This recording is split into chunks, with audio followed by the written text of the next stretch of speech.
Ce soir, je voudrais que vous ouvriez avec moi le chapitre 14, verset 14 du livre de Job. Job se trouve dans l'Ancien Testament.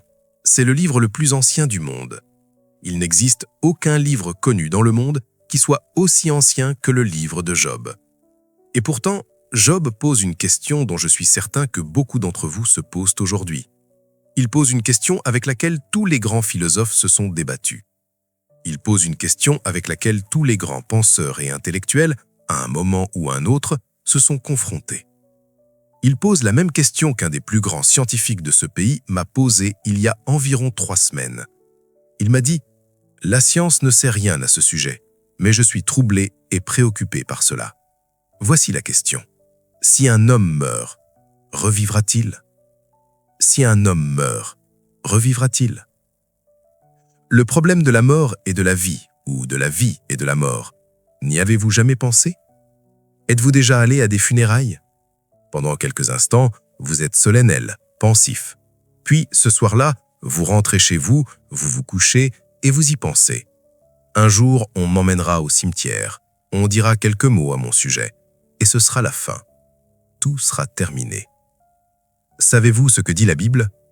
La Bible dit qu'il y a un temps pour naître et un temps pour mourir. La naissance est un événement heureux. La mort est un événement tragique, et il y a des larmes. Prenez le 5e. Ce soir, je voudrais que vous ouvriez avec moi le chapitre 14, verset 14 du livre de Job. Job se trouve dans l'Ancien Testament. C'est le livre le plus ancien du monde. Il n'existe aucun livre connu dans le monde qui soit aussi ancien que le livre de Job. Et pourtant, Job pose une question dont je suis certain que beaucoup d'entre vous se posent aujourd'hui. Il pose une question avec laquelle tous les grands philosophes se sont débattus. Il pose une question avec laquelle tous les grands penseurs et intellectuels, à un moment ou un autre, se sont confrontés. Il pose la même question qu'un des plus grands scientifiques de ce pays m'a posée il y a environ 3 semaines. Il m'a dit « La science ne sait rien à ce sujet, mais je suis troublé et préoccupé par cela. » Voici la question. Si un homme meurt, revivra-t-il? Si un homme meurt, revivra-t-il?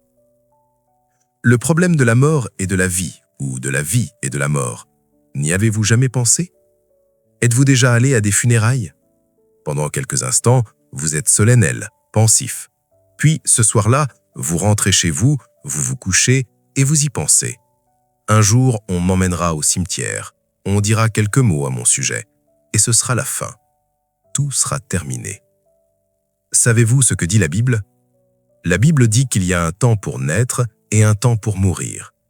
La naissance est un événement heureux. La mort est un événement tragique, et il y a des larmes. Prenez le 5e chapitre de la Genèse et vous verrez la liste de tous les hommes qui ont vécu jusqu'à un âge avancé. Adam a vécu 930 ans, mais il est mort. Mathusalem a vécu 969 ans, mais il est mort. L'autre jour, j'ai lu l'histoire d'un homme au Brésil dont on disait qu'il avait vécu 134 ans, mais à la fin de sa vie, il est mort. À la fin de toute vie, il y a la mort. La vie est très brève. La Bible dit qu'elle est comme une histoire racontée, comme la navette du tisserand, comme une fleur qui se fane, comme l'herbe qui se dessèche. Henry Wadsworth Longfellow l'a exprimé un jour lorsqu'il a dit « L'art est long et le temps est fugitif, et nos cœurs, bien que forts et courageux, battent comme des tambours étouffés des marches funèbres vers la tombe. » Et c'est exactement là que nous allons. Il est réservé à l'homme de mourir une seule fois. Vous mourrez, et après cela, vous ne vivrez plus dans ce corps. La grande question est donc, êtes-vous prêt à rencontrer Dieu? Car la Bible dit, il est réservé à l'homme de mourir une seule fois, après quoi vient le jugement. Y a-t-il quelque chose après la mort? Selon ce livre, oui. Je ne peux pas vous conduire dans un laboratoire scientifique et vous le prouver, mais ce livre enseigne, de la Genèse à l'Apocalypse, que cette vie n'est qu'une salle de préparation pour l'éternité. Il existe une autre vie. L'Ancien Testament l'enseigne, le Nouveau Testament l'enseigne, Jésus l'a enseigné, les apôtres l'ont enseigné. Si un homme meurt, revivra-t-il? C'est la question que Job a posée. C'est la question que millions de personnes se posent aujourd'hui. Et la réponse de la Bible est un oui retentissant. Oui, il existe une vie après la mort. Cicéron, le grand Romain, a dit à ce sujet « Je n'ai rien de plus qu'une conjecture. J'ai passé une grande partie de ma vie à chercher des réponses. » Eleanor Roosevelt a écrit dans une de ses chroniques il y a quelques années qu'il est instinctif à l'homme de croire à la vie après la mort. Et c'est vrai. Vous n'avez jamais trouvé une tribu, une culture ou une civilisation, n'importe où dans l'histoire, qui ne croyait pas à une forme de vie après la mort. Lorsque les premiers ancêtres et pèlerins arrivèrent dans ce pays, ils pensèrent avoir trouvé certaines tribus dans la Nouvelle-Angleterre qui n'y croyaient pas, mais ils découvrirent rapidement en communiquant avec elles qu'elles croyaient au territoire de chasse heureux. L'homme, instinctivement, porte en lui quelque chose qui lui dit qu'il doit y avoir une vie future, quelque chose au-delà de cette vie. Mais en fin de compte, il n'y a qu'une seule personne qui ait l'autorité de parler de ce sujet. Il y a environ 2 ou 3 ans, j'ai eu le privilège d'interviewer le chancelier Konrad Adenauer au cours de sa dernière année en tant que chancelier de l'Allemagne. Il m'a invité à lui rendre visite pendant que je prêchais en Allemagne. Je ne savais pas de quoi il s'agissait. J'ai été très surpris et bien sûr honoré par cette invitation. Je suis allé le voir.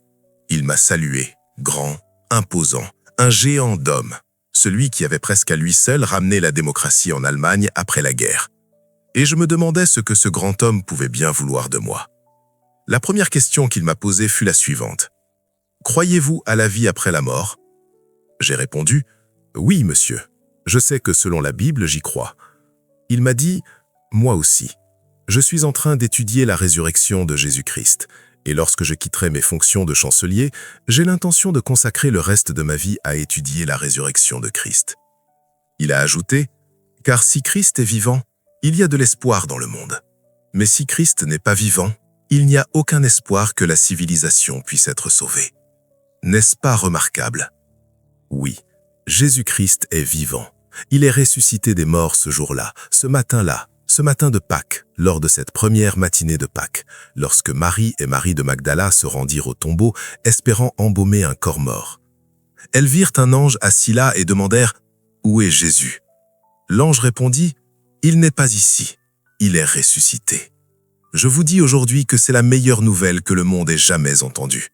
Il n'est pas ici, il a vaincu la tombe, il est vivant. » Mesdames et messieurs, je crois qu'il existe davantage de preuves que Jésus-Christ est ressuscité des morts que pour presque n'importe quel autre fait de l'histoire romaine.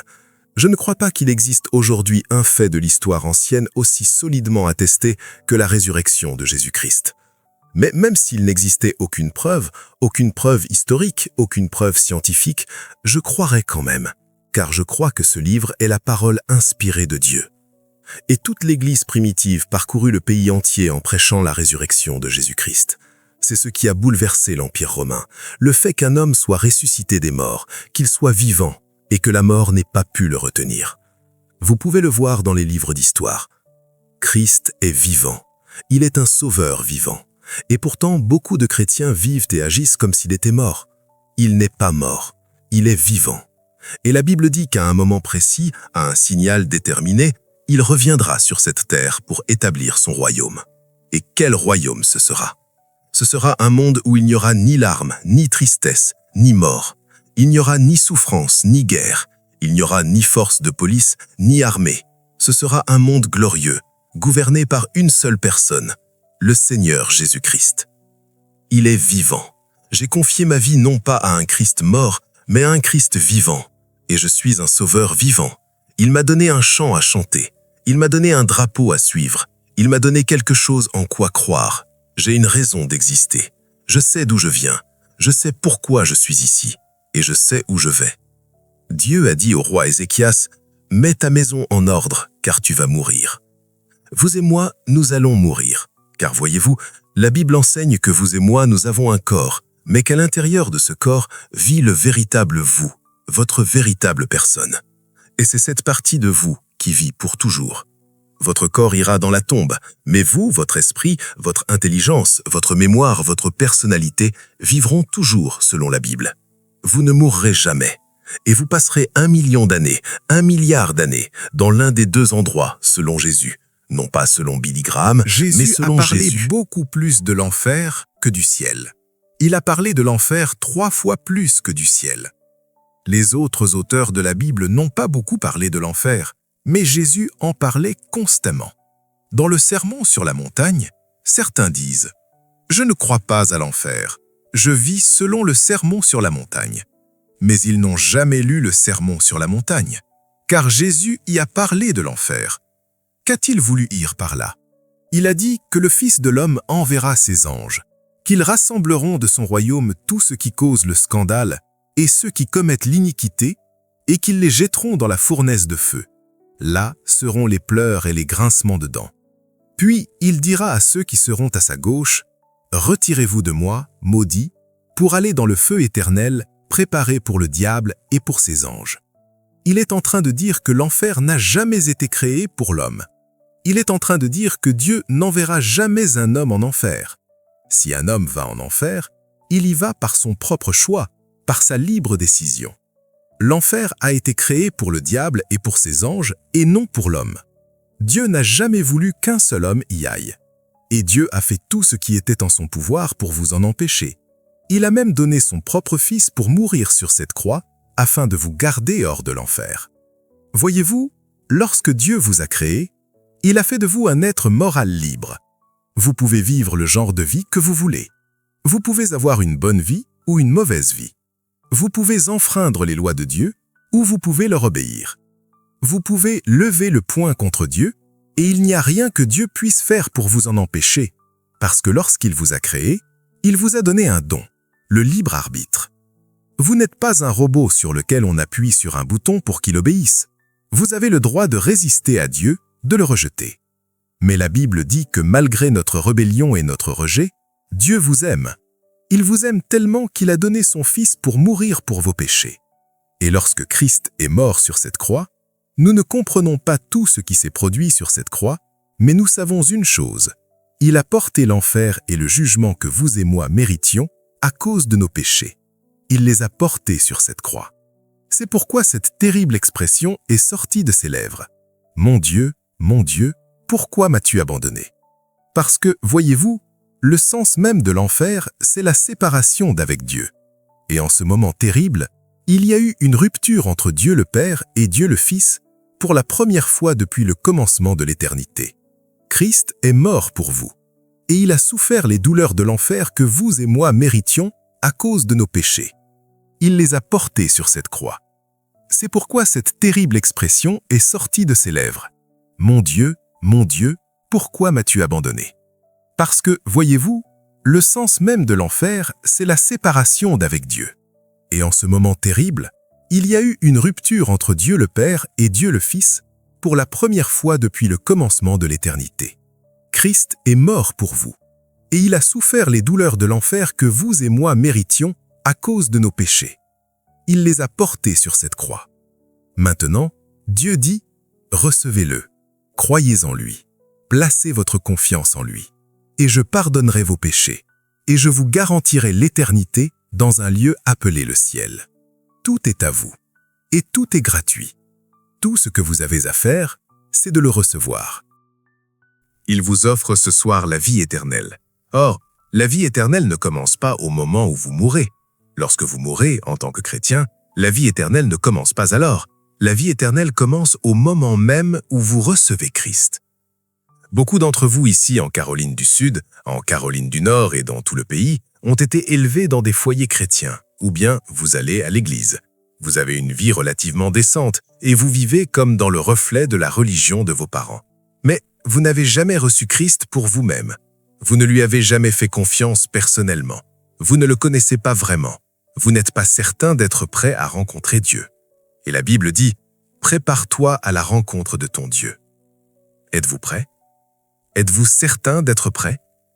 Savez-vous que la Bible dit « Je vous ai écrit ces choses afin que vous sachiez que vous avez la vie éternelle, vous qui croyez au nom du Fils de Dieu » Puis-je me tenir ici ce soir sans être égoïste, sans être orgueilleux, et vous dire, avec l'autorité de ce livre, que je sais que je vais au ciel? Je sais que je vivrai aussi longtemps que Dieu vivra. Car au moment où j'ai reçu Christ, je suis devenu participant de la propre vie de Dieu. Je vivrai 1 milliard d'années et je n'aurai fait que commencer. Je sais cela non pas à cause de ma propre bonté. Je ne vais pas au ciel parce que j'ai vécu une bonne vie. Je ne vais pas au ciel parce que j'ai prêché devant de grandes foules. Je vais au ciel à cause de ce que Christ a fait sur la croix. Car c'est par la grâce que vous êtes sauvés, par le moyen de la foi. Cela ne vient pas de vous, ce n'est pas par les œuvres, afin que personne ne se glorifie. Nous n'allons pas au ciel parce que nous sommes bons. Nous n'allons pas au ciel parce que nous travaillons. Nous n'allons pas au ciel parce que nous payons. Nous allons au ciel à cause de ce qu'il a fait sur la croix. Et tout ce que j'ai à faire, c'est de recevoir cela. Et recevoir Christ est si simple que des millions de personnes trébuchent sur sa simplicité même. Voyez-vous, Dieu a rendu cela si simple que les enfants peuvent croire. Il a rendu cela si simple et si facile qu'un aveugle, un sourd ou un muet peut croire. Un homme, quelle que soit sa race, sa nationalité ou sa langue, peut croire. C'est ce que Dieu dit. Pour aller au ciel, il suffit de croire. Or, ce mot « croire » signifie un peu plus que vous le pensez. Cela signifie engagement. Cela signifie abandon. Cela signifie que je remets tout ce que j'ai à Jésus-Christ et que je lui fais confiance à lui seul pour mon pardon et mon salut. Cela signifie qu'au moment où vous le recevez, votre nom est inscrit dans le livre de vie. Votre nom est-il inscrit dans le livre de vie? Êtes-vous certain d'aller au ciel? Êtes-vous prêt à rencontrer Dieu? S'il y a le moindre doute dans votre cœur ce soir quant au fait d'être prêt à rencontrer Dieu, n'osez pas quitter ce lieu sans régler cette question. Pourquoi? Parce qu'il se peut que vous n'ayez jamais une autre heure ni un autre moment comme celui-ci. La Bible dit « Celui qui endurcit son cœur, étant souvent repris, sera brisé soudainement et sans remède. » Des milliers de personnes ont prié pour cette croisade. L'Esprit de Dieu vous a amené ici. Des centaines de personnes se sont tournées vers Christ au cours de cette croisade. Le chemin est préparé, votre cœur est préparé. L'Esprit de Dieu parle ce soir. C'est l'heure, c'est le moment. Et il se peut que vous n'ayez jamais un autre moment comme celui-ci. Je vais de nouveau vous demander de remettre votre vie à Christ, de vous assurer que votre nom est inscrit dans le livre de vie, d'aller au ciel et de recevoir ce soir même la vie éternelle. Et voici comment nous allons procéder. Je vais vous demander de vous lever maintenant, immédiatement, de quitter votre siège et de venir vous tenir devant cette estrade. Je vous demande de le faire dans le silence et le recueillement. Je demande que personne ne quitte la réunion. Levez-vous de votre place, hommes, femmes et jeunes. Vous pouvez être membre d'une église, visiteur ou membre de la chorale. Levez-vous de votre siège et venez ici maintenant. Une fois que vous serez ici, je vous adresserai quelques paroles. Je vous remettrai de la documentation, puis vous pourrez retourner rejoindre vos amis. C'est tout ce que vous avez à faire. Mais il est très important que vous veniez et que vous fassiez cette déclaration publique. Jésus a dit « Si quelqu'un ne me reconnaît pas devant les hommes, je ne le reconnaîtrai pas devant mon Père qui est dans les cieux. » Levez-vous et venez maintenant. Il y a quelque chose dans le fait de se lever et d'avancer qui règle et scelle la décision. Vous vous levez et vous venez, rapidement. Je vais maintenant demander à tout le monde d'être en prière. Inclinez la tête et priez. Priez pour la personne à votre droite et à votre gauche, devant vous et derrière vous. Peut-être que personne n'a jamais prié pour qu'elle vienne à Christ auparavant. Beaucoup de personnes sont déjà en chemin. Levez-vous, joignez-vous à elles et venez. Quelle heure et quel moment pour venir à Christ. Nous allons attendre pendant que vous venez. Et pour vous qui regardez cette réunion à la télévision et qui quitterez bientôt ce culte, vous pouvez prendre exactement la même décision que ceux qui sont ici devant moi. Vous pouvez prendre la même décision qu'ils prennent en ce moment. Le même Christ qui entrera dans leur cœur, qui leur donnera l'assurance et la paix, fera exactement la même chose pour vous. Peut-être êtes-vous assis dans un bar quelque part. Peut-être êtes-vous dans le salon de votre maison ou dans la maison d'un ami. Peut-être êtes-vous dans un endroit que je ne peux même pas imaginer en ce moment. Mais vous avez besoin de Christ. Vous avez besoin de Dieu dans votre vie. Vous pouvez le recevoir dès maintenant et il peut provoquer un changement extraordinaire dans votre vie. Ensuite, allez à l'église dimanche. Parlez à un pasteur ou un ministre de culte. Dites-lui la décision que vous avez prise. Travaillez à vivre dans cette nouvelle dimension de vie, la dimension spirituelle. Bonne nuit. Que Dieu vous bénisse.